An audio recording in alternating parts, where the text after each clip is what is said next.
The next topic we're going to cover is the oldest form of neuroimaging that exists. Colloquially, we refer to brain waves.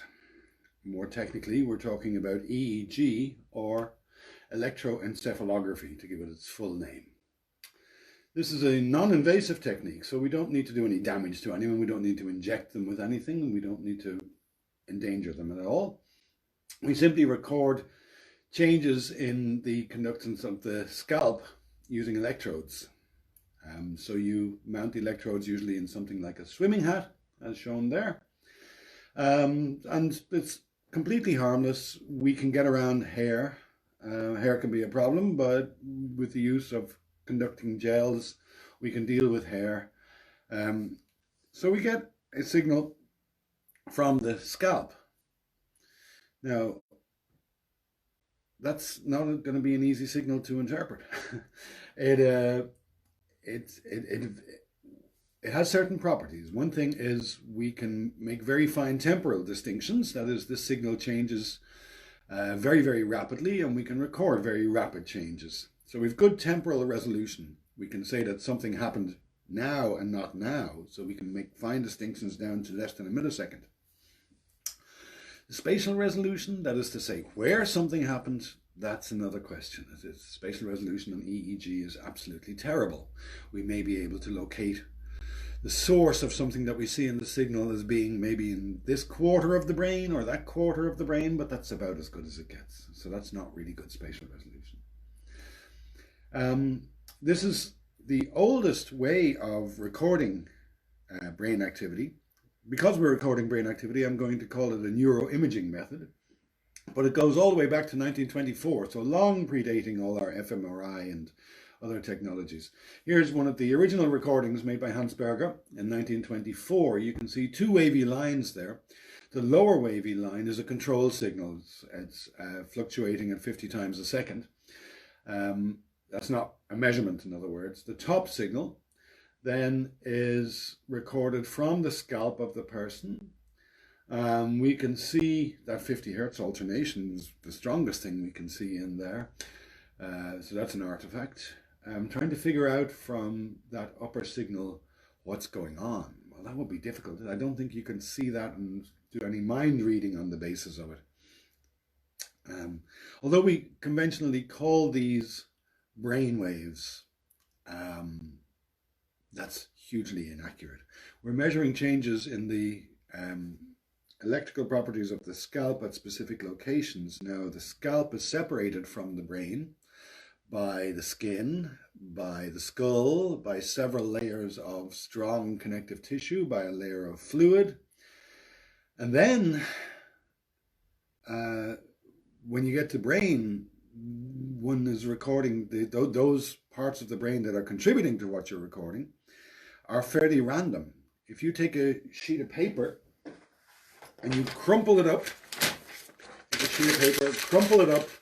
and you put it inside a tennis ball, some parts of that sheet of paper are going to lie near the surface of the tennis ball and some are going to be buried deep down, but that's a bit arbitrary. It just depends on what way you crumpled up the sheet of paper. Likewise, some parts of the brain happen to lie near the scalp and some don't, but that is irrelevant to their purpose, function, or what they're doing. But we only get a diffuse signal from those parts of the brain that lie near the scalp, filtered through all these other layers of tissue and bone, and mixed up with signals from muscles and so on. So it's a disastrously bad signal. It's not interpretable in any easy sense. But that doesn't mean we can't make use of it. So a complex signal recorded at any one location might look like this.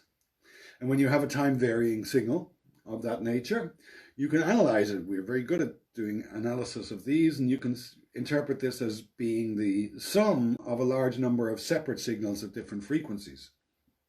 Just like in your stereo, you can selectively amplify or influence the bass and the treble, and maybe if you've got a good one, you've got several frequency bands. So we can divide this up into frequency bands using something called a Fourier transform. And what we find is that the relative energy in those frequency bands varies with what we might call states of consciousness, a term we're going to come back to later on in this course. So here at the top there is the composite signal, and it's been split up here into 4 frequency bands. They have names drawn from Greek letters, alpha, beta, gamma, delta, but the names were each given at different moments in history. They don't form an alphabetical sequence. There's no rhyme or reason to this. It's just a matter of convention. The delta component here, which are these low frequencies, they have increased power in some sleep stages and in certain pathologies, and that's very, very important because we can use this EEG signal. Although we can't interpret the EEG signal, we can use it as an index of certain pathologies, so that's very useful. We also note that this low frequency component is stronger in very young subjects, in infants, for example. Moving up slightly higher frequencies, here's the theta range. We get increased power in this range when in light sleep and in hypnosis, another interesting state of consciousness, and when we're getting drowsy. And then the higher frequencies, here the beta and here the gamma, these are associated with more with the kind of fevered intellectual activity we associate with being awake. So solving problems, thinking, active concentration. In other words, when you're asleep, your brain waves are doing something very slow, and when you're awake and really, really thinking hard, there's a lot more activity there.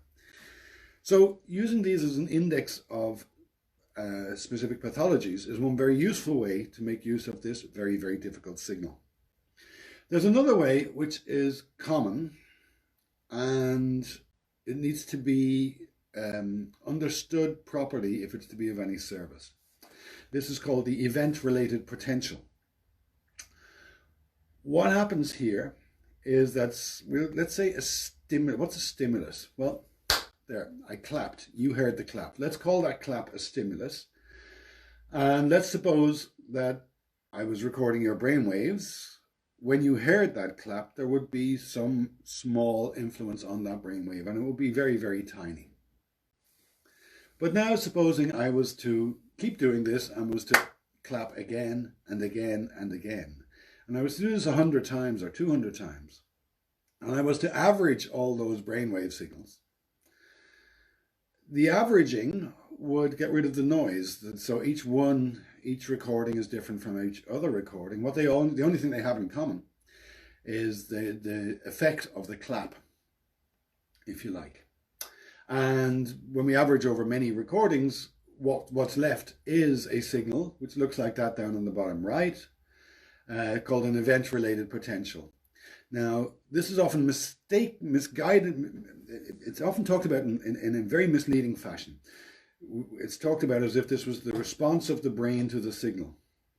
This is the manifest effect of the events, the clap or whatever, the stimulus, on the brain. But don't associate this with the effect of the clap on the person. If I clap my hands, you might turn your head and say, oh, there was a clap. If I do it again, you might say, oh, look, there's someone clapping over there. If I do it 200 times, very quickly you're going to be annoyed with me and you're going to ask, why the hell is this happening? And certainly the effect of the 200th clap is not going to be the same as the effect of the first clap. So that kind of effect is not what's being recorded here. It's harder to say what is being recorded here, but we do get these clean signals recorded, and much as you see in the slide, with the weird convention that when that curve goes down, we call it a positivity. When it goes up, we call it a negativity. And interpreting these is, again, a black art. So with the EEG, we have these caveats. The signal-to-noise ratio is tiny. It's very, very hard to detect anything other than randomness. In order to get a clean signal, as it were, it's necessary to average over many trials, and that means it's much harder to say what it is that you're looking at. Experimental design using EEGs is complex, and it doesn't suit many purposes. So there's lots of questions you might have that you cannot answer with these kinds of signals. They are useful, we noted, for, among other things, for distinguishing among different states of consciousness, and there's characteristic signatures of pathologies. That's very, very useful. Localizing where something happens that you saw in the signal is extremely difficult. The spatial localization is terrible, but temporal localization, on the other hand, is very good. And there is this weird fact that most brain activity is not picked up at all by this. All the deep brain activity, all those parts of the cortex that happen to lie more than a centimeter or two away from the skull are not recorded. No deep brain activity, no basal ganglia, no cerebellar activity is recorded here. So there's lots of caveats. But it's very useful, very old technology, and we have lots of experience with it.